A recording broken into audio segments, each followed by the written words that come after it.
ઘણી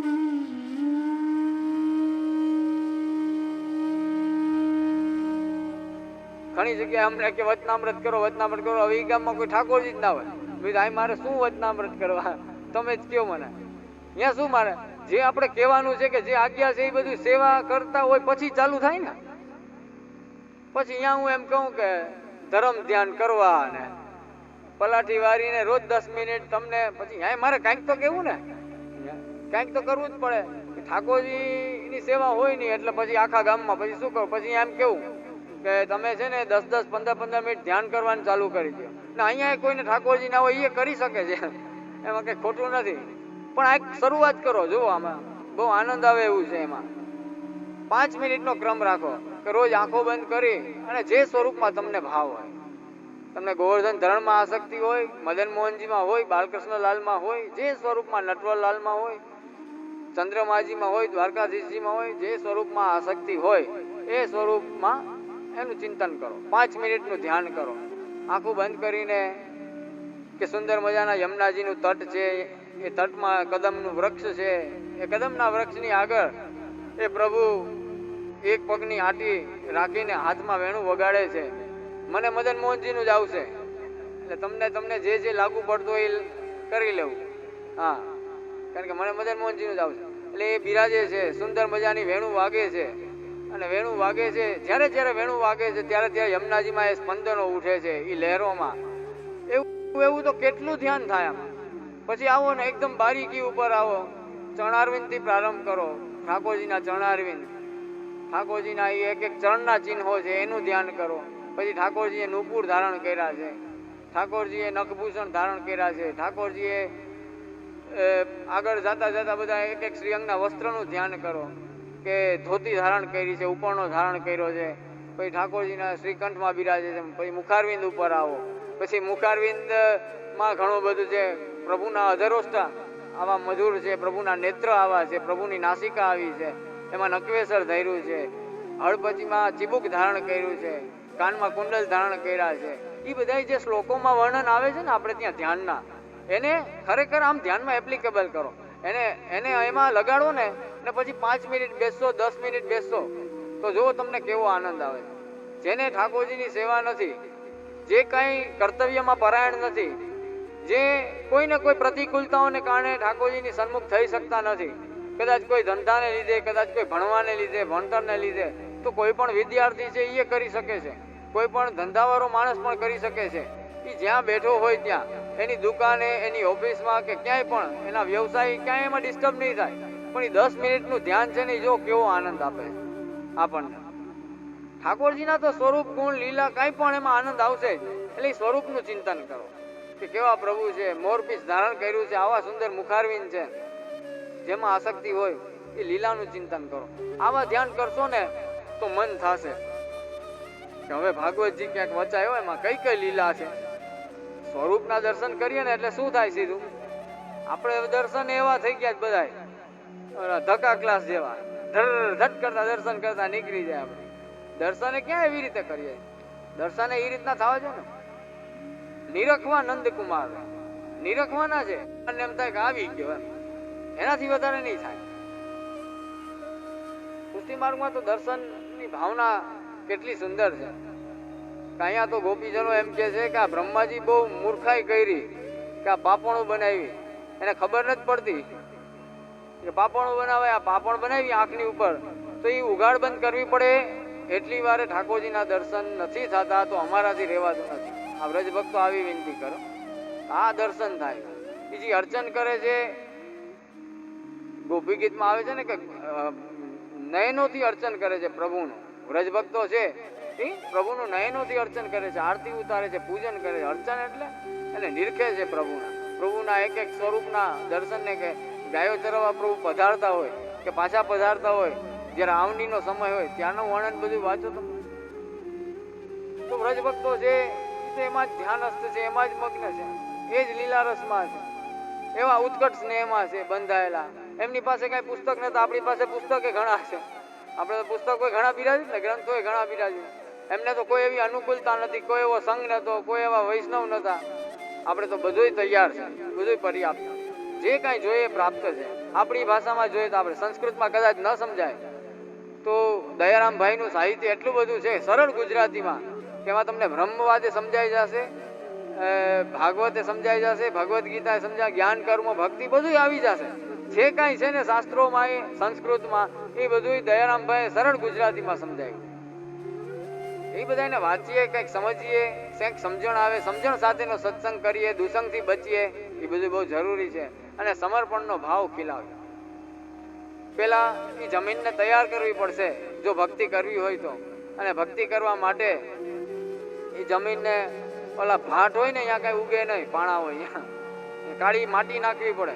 ખેડૂતને ખબર હશે બધાને, મને તો કઈ બહુ આવડતું નથી, પણ અમારે ત્યાં ગૌશાળામાં પથ્થર જ છે. તો પછી એ અહીં કંઈક ઉગાડવું હોય તો ઓલું માટીને નાખવું પડે. પછી અમે બધી માટી નાખીને ત્યારે કંઈક ઝાડ ઉગ્યા ને એવું થયું, એટલે ખબર પડી. તો પાણા પથ્થરમાં કઈ ઉગે નહીં, એમાં પોચી જમીન હોય તો ઉગે ને, કંઈક ઉગાડવું હોય તો. એવી રીતે આપણા હૃદયને પોચું બનાવવું પડશે. કારણ કે આપણા પ્રભુ જે કોમલ છે, કૃષ્ણ છે એ કોમલ છે, આરોગ્ય એ કોમલ. જો નવનીત આરોગ્ય, માખણ પ્રિય છે ને, એ કેટલું કોમલ હોય. પ્રભુના વેણુના સ્વર બધા કોમલ, પ્રભુનું સ્વરૂપ, પ્રભુનું શ્રીઅંગ કોમલ, કે જોરથી કદાચ સ્પર્શ થઈ જાય ને તો એમાં આંખ દેખાય, એવું પ્રભુના શ્રીઅંગ હોય. તો પુષ્ટિ પ્રભુ તો એટલા કોમલ છે. એ કોમલ પ્રભુને રીઝવવા માટે આપણે શું કરવું પડે? તો કે આપણે આપણા હૃદયને કોમલ બનાવવું પડશે. આપણા હૃદયને કોમલ બનાવવું એટલે આપણા વિચારને કોમલ બનાવવા પડશે. આપણા હૃદયમાં એ કરુણાના ભાવ જગાડવા પડશે. એ કરુણાવાળું હૃદય હશે તો જ જેને કહેવાય ને ભક્તિ સાથે મેચ થશે. જો આપણે સમર્પણ વાળું જીવન કરવું છે, જો એ ભાવવહી જીવન જીવવું છે, જો ભક્તિરૂપી વૃક્ષને ઉગાડવું છે, તો એ ધરતી એવી બનાવવી પડશે આપણે કે એમાં કરુણા હોય. બીજાના દુઃખે દુઃખી આપણે થતા હોવા જોઈએ, પાણા જેવા નહીં કે કોઈનું દુઃખ સમજી જ ના શકીએ. એ કરુણા નહીં હોય, એ માનવતા નહીં હોય તો વૈષ્ણવતા કઈ રીતે આવશે? એ જરૂરી છે. બેઝ ભક્તિ છે ને કોમલ છે, ભગવાન કોમલ, ભક્તિ કોમલ, ને આપણે પાણા જેવા, મેળ પડે? નહીં પડે. એટલે કોમલ બનવું પડશે. આપણે જે કરવું છે એ કોમલ છે, એનો સ્વભાવ, ભક્તિનો સ્વભાવ નાજુક છે, આપણા ભગવાન નાજુક છે, તો આપણે નાજુક થવું જ પડશે. એટલે જ કીધું કે સ્ત્રી ભાવ, સ્ત્રી ભાવ, જો સ્ત્રી જેવા હૃદય, સ્ત્રી જેવું હૃદય શા માટે કીધું પુષ્ટિ માર્ગમાં? કે કૃષ્ણને રીઝવવા હોય તો સ્ત્રી જેવું હૃદય જોઈએ. સ્ત્રી જેવું હૃદય શા માટે જોઈએ? કારણ કે એક તો કોમલતા હોય, અને બીજું કારણ શું? તો કે બીજું કારણ એ ભાવના આપણે અહીંયા છે કે જેવી રીતે કોઈ કન્યા છે એ કેટલાય વર્ષથી, 18 વર્ષ, 20 વર્ષ કે 22 વર્ષ કે 25 વર્ષથી એના માતા પિતા સાથે એના ઘરમાં રહેતી હોય. એના ઘરમાં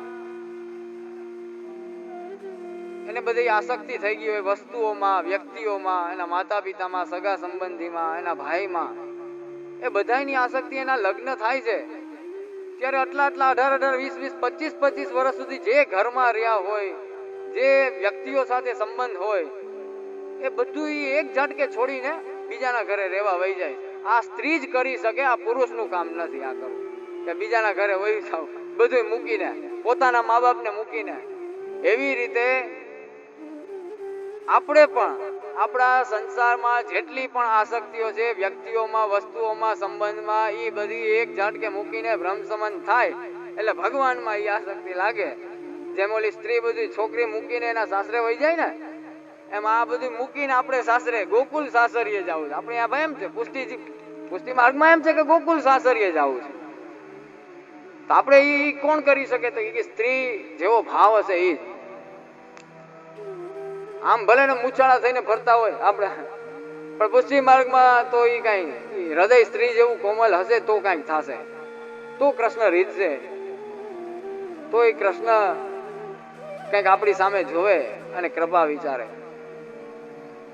તો આ સમર્પણનો ભાવ હૃદયમાં અને જીવનમાં લઈ આવવા માટે આ ગ્રંથ છે મહાપ્રભુજીનો અતિ સહાયક છે. એમણે આપશ્રીએ આખું સ્વરૂપ એમાં આપી દીધું આપણને કે કેવી રીતે જીવન વ્યવહાર કરવો, કેવી રીતે સેવા કરવી એ સમર્પણના ભાવ સાથે. એટલે પહેલા તબક્કામાં પુષ્ટિમાર્ગનો ઇતિહાસ છે, પુષ્ટિમાર્ગની સ્થાપના છે, પુષ્ટિમાર્ગનો પ્રારંભ છે, અને ત્યાંથી આગળ લઈ અને એક સમર્પિત જીવનું જીવન કેવું હોય, એ પ્રણાલિકા કેવી હોય, એનો વ્યવહાર કેવો હોય, કેવી રીતે જીવાય અને કેવી રીતે એ સેવામાં અને એ સાધના પ્રણાલીમાં એને એના દોષો છે એને બાધક ન થાય, એને નડે નહીં, એની જ વાત આ ગ્રંથમાં આપશ્રીએ આપણને સમજાવી છે. એની આપણે આજે પૂરી ભૂમિકામાં સમજ્યા. હવે ઝડપથી થોડું, આમ તો સમય ઘણો થઈ ગયો છે આજે, આવતીકાલે વધારે વહેલો શરૂઆત કરશું. પણ આપણા દરેક માટે પરમ ભાગ્યની વાત છે કે આપણે શ્રી મહાપ્રભુજીના સેવક છીએ અને એ અલૌકિક માર્ગના વૈષ્ણવ છીએ કે જે માર્ગનું પ્રાગટ્ય પણ અલૌકિક રીતે થયું છે.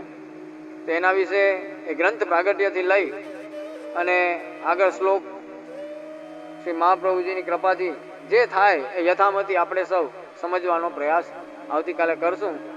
અને આવતીકાલે આપણે વધારે જરા સમયસર, આમ તો અહીંયા વધારે તમારે બધાને પટેલ જ્ઞાતિ જ હશે ને, એમને કહેવું ના પડે, એ બધા ટાઈમમાં સમજતા જ હોય.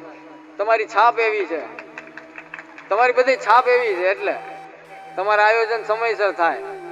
હા, અમારી છાપ હારી નથી એટલે હું તો ટાઈમે આવી જઈશ, પણ તમે લોકોએ કાલે સમયસર રહ્યો તો આપણે પ્રયાસ કરશું ગ્રંથ પૂરો કરવાનો 2 દિવસમાં.